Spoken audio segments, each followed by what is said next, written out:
Tepangaken nami kula Sulistyowati Wulandari saking kelas 11 MIPA sekawan badhe ngaturaken sesorah kanthi tema pengetan dina kamardikan. Assalamualaikum warahmatullahi wabarakatuh. Alhamdulillahirabbil alamin.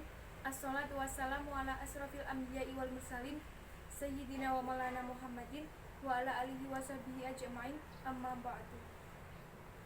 Ibu Kepala Sekolah ingkang kinurmatan, Bapak saha Ibu Guru ingkang kula hormati, ugi para kanca ingkang kula tresnani.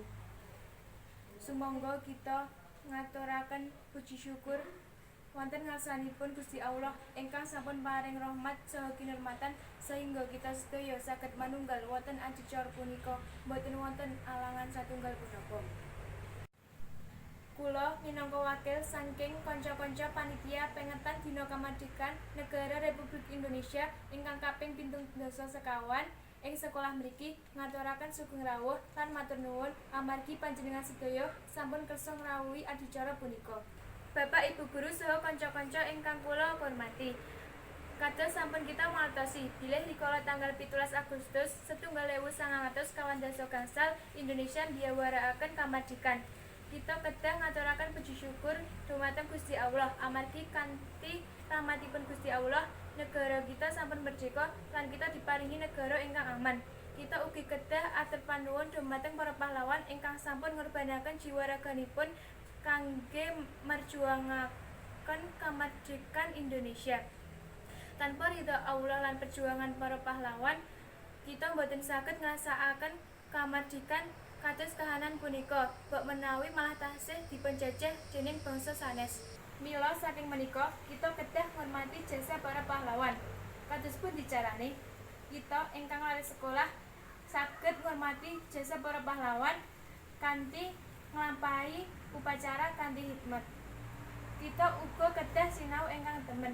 Kanthi sinau temenanan kita saged ndadosaken negara kita dados negara ingkang maju.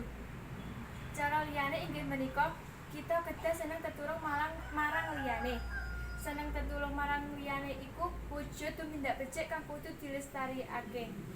Anggene tetulung boten kenging ngarepake balasan utawa pamrih. Saking adicara menika kathah hal-hal positif ingkang saged kita jupuk inggih menika kadosta nguwataken pasdarean, ningkataken raos tresna marang tanah air Indonesia, ningkataken jiwa nasionalisme lan sapanunggale.